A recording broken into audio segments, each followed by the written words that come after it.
Break के बाद आप सभी का स्वागत। और इस बुलेटिन में बात करेंगे ईद का दिन मुसलमान याद रखेंगे और सबसे बड़ी भविष्यवाणी ईद के दिन क्या की गई है। क्या ईद का दिन मुसलमान हमेशा याद रखेंगे? एक बड़ा सवाल उठ रहा है।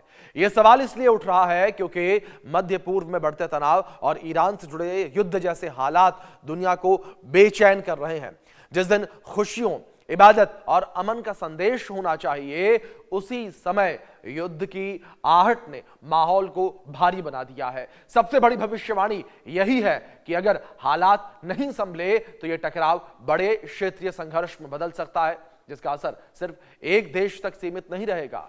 ईरान की भूमिका, वैश्विक शक्तियों के सक्रियता और बढ़ती सैन्य गतिविधियां संकेत दे रही हैं कि आने वाले दिन बेहद संवेदनशील हो सकते हैं। सवाल यह है कि क्या यह ईद शांति का पैगाम लेकर आएगी या फिर इतिहास में एक नए तनाव की शुरुआत के तौर पर याद की जाएगी। दुनिया की नजरें अब इस बात पर टिकी हैं कि क्या कूटनीति जीतती है या हालात और बिगड़ते चले जाएंगे।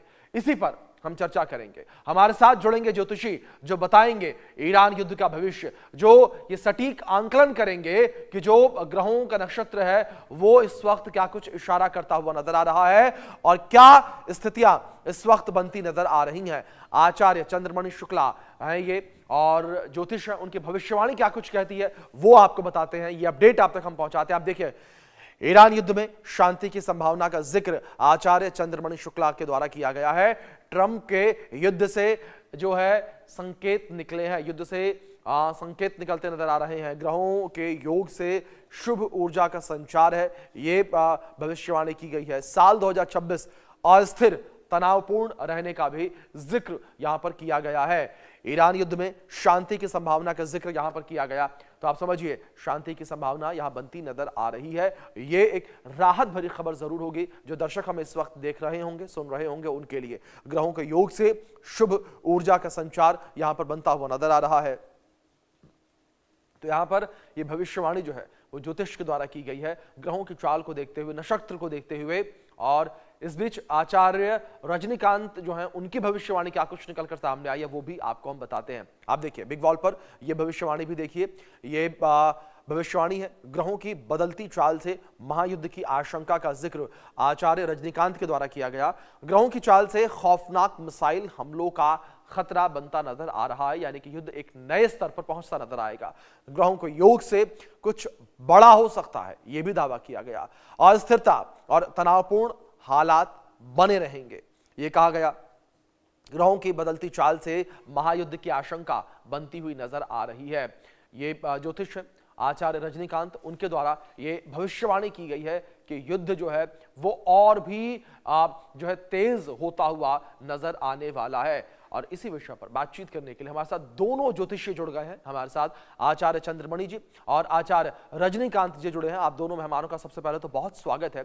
और इस चर्चा की शुरुआत आचार्य रजनीकांत जी मैं आपसे ही करना चाहूंगा, क्योंकि आचार्य रजनीकांत जी, जो आपकी भविष्यवाणियां हमने अभी युद्ध को लेकर पढ़ी और अपने दर्शकों को दिखाई, उसमें आप एक तरफ राहत की बात करते नजर आ रहे हैं। आप ये कह रहे हैं कि युद्ध में शांति बहाल होती नजर आ रही है।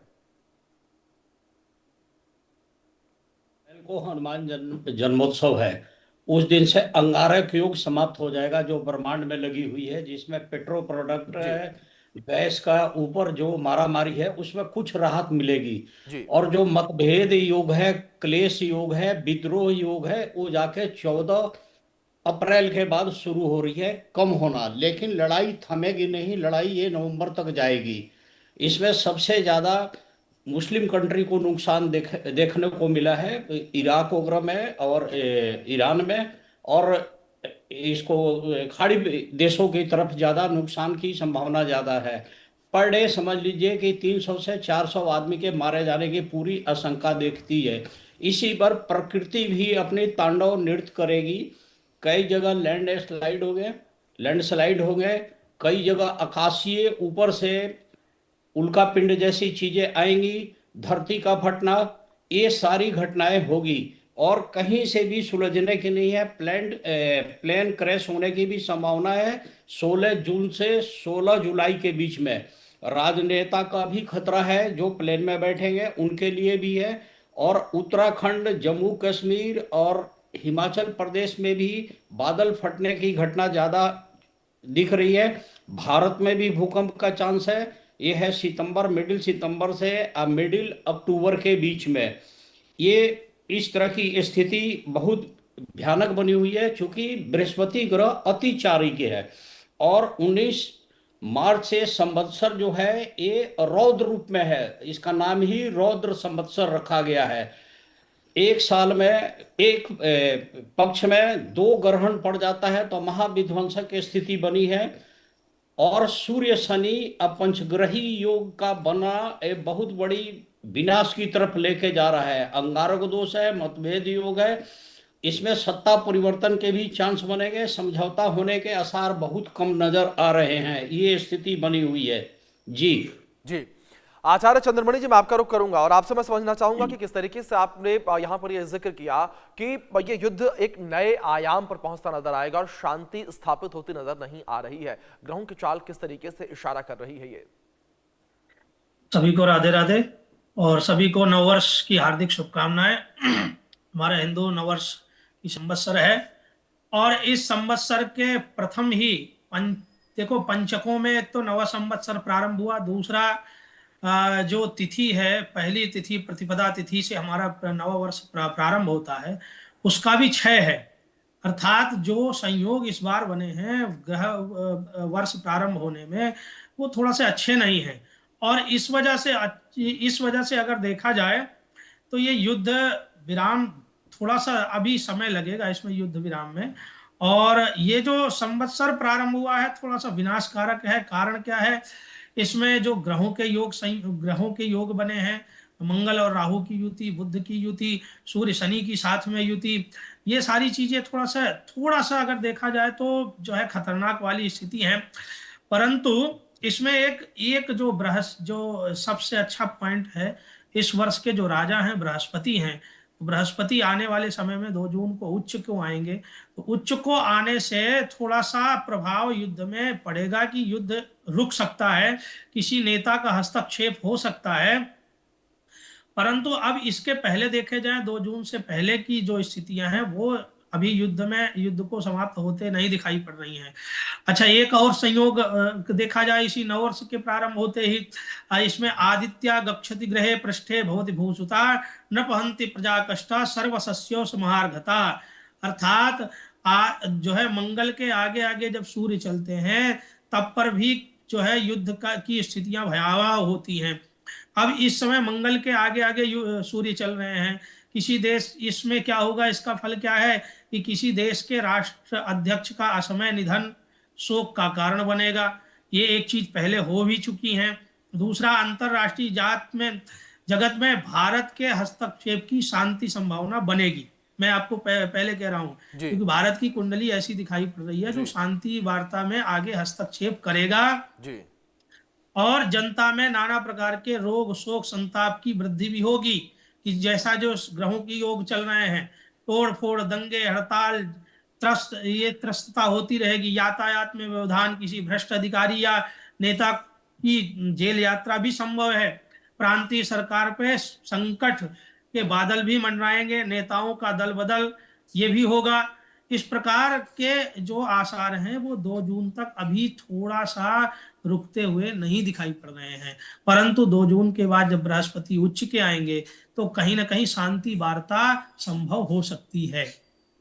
जी जी जी। आचार्य रजनीकांत जी, जिस तरीके से यहाँ पर लगातार ये जिक्र किया जा रहा है कि शांति स्थापित होती नजर आएगी, क्या आचार्य रजनीकांत जी जो अस्थिरता 2026 को लेकर कही गई है वो मैं आपसे समझना चाहूंगा कि 2026 में कितने समय तक जो अस्थिरता है जो पूरे वैश्विक स्तर पर देखने को मिल रही है वो बनी रहेगी और ग्रहों की चाल जो है वो कब स्थिर होती नजर आएगी जिससे शांति जो है वो वैश्विक स्तर पर देखने को मिलेगी? देखिए, जितनी विस्फोटक ये घटनाएं घट रही है जी, और जो गैस के पीछे मारा मारी है, ये 2 अप्रैल के बाद थोड़ी सी थमने की संभावना है। अब रह गई ईगो, अब गरूर, और वो है सूर्य के साथ इनका बैठना, शनि का बैठना, वो 14 अप्रैल तक बहुत ज्यादा है।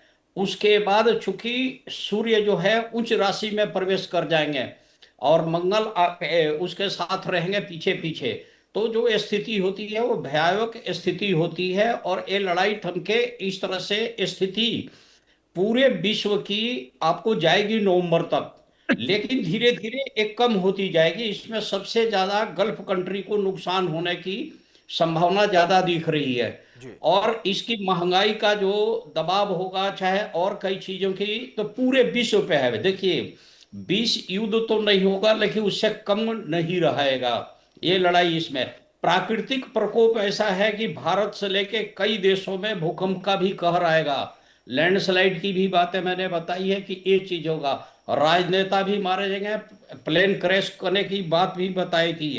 अब जैसे चीन, रूस, मंगोल में अप्रैल से लेके सितंबर के बीच में मिडिल मंथ में मानकर चलिए कि बहुत बड़ी भूकंप की आशंका दिख रही है, और 16 जून से 16 जुलाई के बीच में भी मानकर चलिए कि कोई प्लेन क्रैश होने की है, उसमें राजनेता को ज्यादा खतरा है।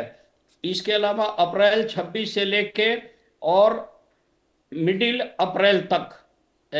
मई तक उत्तराखंड, जम्मू और हिमाचल प्रदेश में भी भूकंप का है। कारण क्या है कि मतभेद योग, पंचग्रही योग, दो दो ग्रहण एक पक्ष में, बृहस्पति का अतिचारी योग, अंगारक योग, ये सारे ही पृथ्वी के विनाश के लिए है और धरती के लिए कहीं से भी अच्छा नहीं है। इस लड़ाई में एक नया नेता उभर के आएंगे, वो उसकी शांति वार्ता का बहुत ज्यादा प्रयास करेंगे और उससे बहुत कुछ शांति होने की संभावना है। लेकिन शुरुआती दौर में बहुत ज्यादा रक्तपात है, बहुत ज्यादा नुकसान है, बहुत बिल्डिंग को नुकसान होगा। धरती पे एक ऐसी विषाणु जीवाणु उत्पन्न होंगे जैसे बहुत लोग बीमार भी हो सकते हैं, ऐसी भी संभावना देखने को मिल रही है। जी जी आचार्य चंद्रमणि जी, जिस तरीके से तमाम चीजों का जिक्र हम यहाँ पर करते नजर आ रहे हैं, 2026 की शुरुआत से पहले कई भविष्यवाणियां की गई। इन भविष्यवाणियों में यह भी जिक्र किया गया कि युद्ध जैसे हालात बनते नजर आएंगे, वो युद्ध जैसे हालात, और या यूं कहें कि साफ तौर पर युद्ध हमें साफ तौर पर नजर भी आ रहा है। और साथ ही साथ आचार्य चंद्रमणि जी, ये भी जिक्र किया गया था कि 2026 में हमें महामारी जैसी स्थितियां देखने को मिलेंगी। क्या आचार्य जी 2026 में अभी इससे भी बुरी परिस्थितियां देखना बाकी हैं? क्या कोई महामारी कोरोना जैसी या कोई अन्य और अभी आना बाकी है? देखिए, ऐसी महामारी के लिए तो मैं नहीं कह सकता हूं, परंतु हाँ, इस युद्ध की जो स्थितियां हैं वो तो चली रही हैं। और देखिए, ये जो भविष्यवाणियां हैं ये आज नहीं की गई हैं।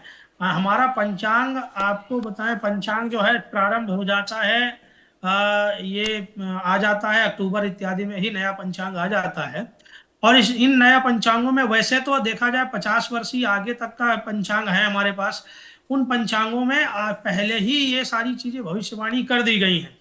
अब भविष्यवाणियों के अंतर्गत आप पंचांगों में देखें तो हर मास का भी उन्होंने पंचांगों में दे रखा है।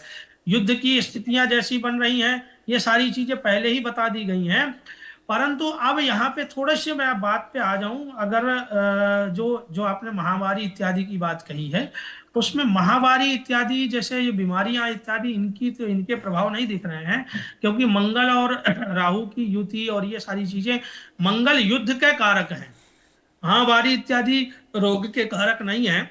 और इस पे देखा जाए तो अब थोड़ी सी बातें मैं इसी पे ऐड करूंगा कि इजराइल की कुंडली के अनुसार अगर देखा जाए, इजराइल जैसे देश की जो इजराइल और ईरान का युद्ध चल रहा है, इस पे देखा जाए तो इजराइल की जो कुंडली है 14 मई 1948 शाम 4 बजे के अनुसार जो स्थापना जो हुई इजराइल की, उसके अनुसार अगर कुंडली देखी जाए तो पहले पूर्व में ही आप देखो इसकी जो है भविष्यवाणी कर दी गई थी कि इसके लग्न की, इसकी जो लग्न है, लग्न की इस कुंडली में विनाश के अष्टम घर में बैठे हुए राहु की महादशा फरवरी 2023 से चल रही थी। 7 अक्टूबर 2023 को ही इजराइल ने हमास के एक आतंकी हमले के बाद बड़ा युद्ध गाजा पट्टी में छेड़ दिया था। अब राहु की महादशा में चल रही गुरु की अंतरदशा है, जो इस समय युद्ध प्रारंभ कर दिया, जिससे ईरान से युद्ध प्रारंभ होगा। अक्टूबर 2025 से मार्च 2028 तक की ये स्थितियां बनी रहेंगी। इसके युद्ध में थोड़ा बहुत तो चलता रहेगा। परंतु हाँ, मैं जो बार बार यही कह रहा हूं कि बृहस्पति की उच्च स्थिति किसी शांति वार्ता की तरफ ले जाएगी, जिसमें भारत का हस्तक्षेप होगा, क्योंकि भारत की कुंडली ऐसी कह रही है जो शांति वार्ता में हस्तक्षेप करेगी और कहीं स्तर तक, किसी स्तर तक वो संभव हो भी पाएगी, अर्थात वो सही सटीक बैठने वाली भी है। जी जी। आचार्य रजनीकांत जी, जिस तरीके से यहाँ पर तमाम चीजों का जिक्र किया जा रहा है, अगर पूरे साल को लेकर हम बात करें, यानी कि 2026 को अगर हम दिसंबर तक लेकर जाएं, तो क्या आचार्य रजनीकांत जी 2026 तक आपको पूरे विश्व में उथल पुथल देखने को मिलती है, या जिस तरीके से अभी आपने जिक्र किया कि अप्रैल 2 के बाद से स्थितियां थोड़ी सामान्य होती नजर आएंगे, तो क्या आचार्य रजनीकांत जी 2 अप्रैल के बाद से स्थितियां पूरे साल भर के लिए स्थिर हो जाएंगी, या इसके बाद एक बार फिर से अस्थिरता अंत तक देखने को मिल रही है? देखिए, कुछ मारामारी कम होगी लेकिन समाप्त नहीं होगा। पूरा 2006 अतिचारी युग से पीड़ित रहेगा और बहुत ज्यादा उथल पुथल होंगे। एक मानव निर्मित समस्या और विद्रोह और एक प्राकृतिक प्रकोप, ये दोनों साथ साथ चल रही हैं और ये नवंबर तक बहुत सीरियस स्थिति में है। महाविध्वंस की स्थिति बनी है। बृहस्पति विस्तारवादी है और राहु भी विस्तारवादी हैं, इसमें से कोई कम नहीं है।